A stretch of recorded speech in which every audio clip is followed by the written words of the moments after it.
honneur à la ville.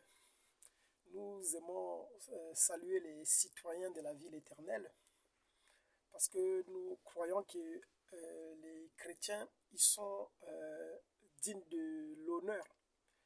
Vous voyez, Jésus était digne et nous aussi, l'épouse, nous sommes dignes.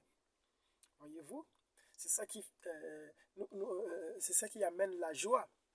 Parce qu'il a dit que j'ai crié Sion pour la joie, non?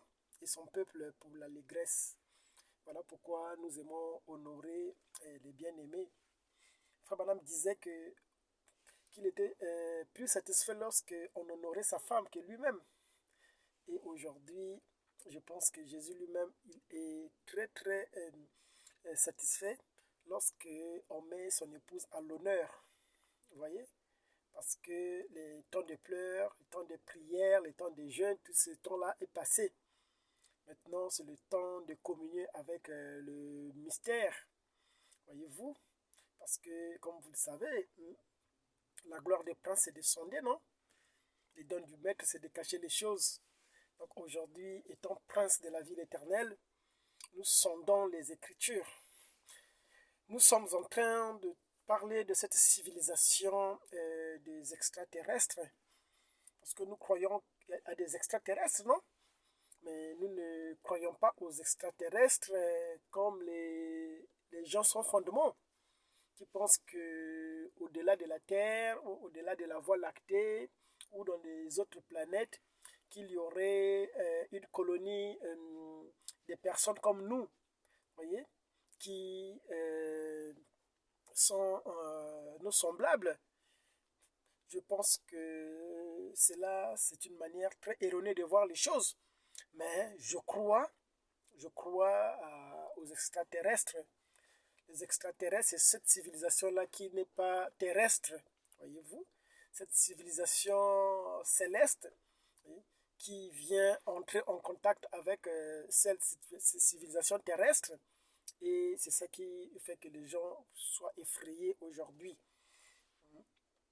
En parlant de la civilisation des extraterrestres, nous sommes en train de lier avec la haute civilisation des Bantous et des Congos. Parce que nous croyons que les Congos, ils ont connu une période d'apogée. Voyez-vous, ils ont été les premiers à être civilisés sur la face de la Terre. Et la première civilisation est partie de Nimrod, non? Lorsqu'il a voulu relier le ciel et la terre par une tour. Voyez-vous, c'est en ce moment-là que la première civilisation était en train de s'éparpiller partout. Voyez? Actuellement, voyez-vous, le peuple qu'on appelle le peuple du Sud ne serait pas le peuple du Sud. Parce que les informations que vous voyez, les Ngoï ont apportées, c'était pour captiver le mental de l'homme noir. Ils ont introduit beaucoup de grands mensonges, voyez-vous, déjà dans la représentation de l'hémisphère terrestre, plutôt du globe terrestre, voyez-vous. Ils ont inversé, donc. Ils ont pris l'hémisphère nord, qui est devenu l'hémisphère sud. Et l'hémisphère sud, c'est ça qu'on appelle l'hémisphère nord. C'est quand vous voyez un pays comme l'Égypte qui était au centre de la terre, voyez-vous, lorsque vous voyez l'emplacement de ce qu'on appelait la basse Égypte, la basse Égypte se situait dans le nord de l'Égypte, voyez-vous, et la haute Égypte était un peu vers le Soudan, dans le sud actuel, voyez-vous, parce que la conception que les Égyptiens antiques avaient de la terre était à l'opposé de celle que les hommes de couleur, les anglo-saxons, nous ont ramenée, voyez-vous. Donc on voit bien qu'on a navigué dans le mensonge absolu tout le temps de l'histoire. Il y a eu beaucoup de choses que nous avons gobées, mais qui ne sont pas justes. Et ce sont ces choses-là qui imprègnent nos esprits et qui nous conditionnent aujourd'hui. Voyez-vous? Donc il est question, parce que le mensonge ne pouvait pas demeurer pour toujours. Il a été question que nous atteignions cet âge-là de la révélation des sceaux. La révélation des sceaux n'est autre que la révélation des mystères. Lorsqu'on parle de la révélation des mystères, les gens pensent que, vous voyez, la révélation des sceaux, c'est cette série des prédications que Branham a parlé, ou Branham Tabernacle. Voyez-vous, la révélation des sceaux, c'est tout un âge, c'est une dispensation où les secrets devront être révélés. Voyez-vous, c'est une dispensation de lumière. Voyez-vous, où tout ce qui a été mensonge devrait être ramené à la lumière. C'est que les astrologues, voyez, ils commentent en disant que nous quittons, voyez-vous, l'âge du poisson pour entrer en celui de la lumière, non? Voyez-vous? Donc, du coup, tout ce qui était obscur devrait s'éclaircir aujourd'hui. Tous les mensonges, voyez-vous, devraient aujourd'hui être révélés. Donc, nous voyons que déjà dans la représentation du globe terrestre, ils ont inversé ce qu'ils appellent le nord, c'est en fait le sud. Lorsque vous voyez le peuple Congo, les Bantous, qui étaient en train de s'éloigner de l'Égypte, quand ils sont montés, ils ont atteint le point culminant non, de la terre, le haut, et ils se sont appelés les Amazulu, c'est-à-dire les gens qui viennent, qui sont du ciel, voyez-vous, les peuples zoulous. Mais si l'Afrique du Sud était dans l'hémisphère sud, les Zoulous ne se seraient pas appelés les Zoulous. Quand vous discutez avec les Zoulous, ils disent qu'ils sont proches du ciel. Ce sont les enfants du ciel. Voyez-vous? C'est ça qui montre que l'hémisphère nord, c'est effectivement ce qu'on appelle l'hémisphère sud. Voyez-vous? Donc les pays du nord, nous les appelons pays du nord à tort. Voyez-vous? Un deuxième grand mensonge que l'homme blanc a introduit pour essayer de compresser le mental de l'homme noir, c'est la taille même de nos continents. Voyez, un grand continent comme l'Afrique, voyez-vous, quand il est représenté sur le globe, vous le voyez comme étant un tout petit continent.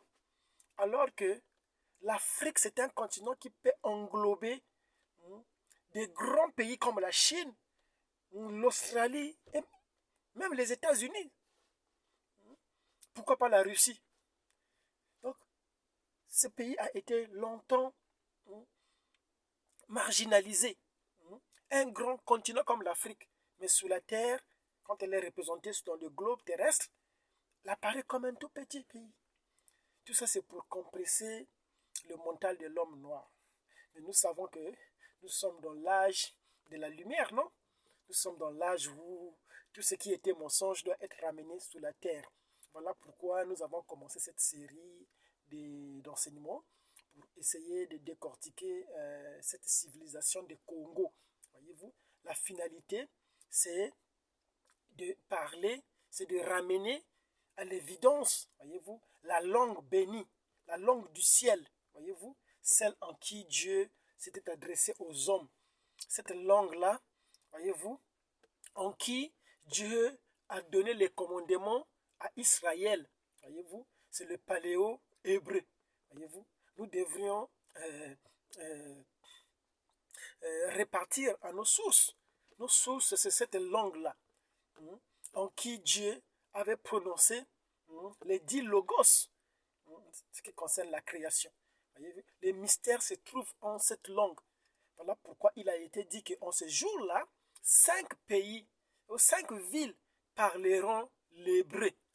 Voyez-vous, il est tellement important parce que lorsque, voyez-vous, les mystères furent donnés, les 7 tonnerres, voyez-vous, Daniel a entendu, voyez-vous, il a voulu écrire, la voix lui a dit de sceller, non?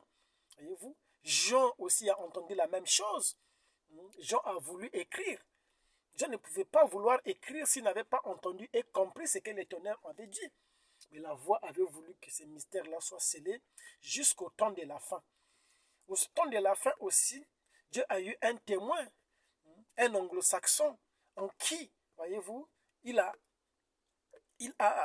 fait monter sur la montagne, non? Et il a entendu la même chose, voyez-vous.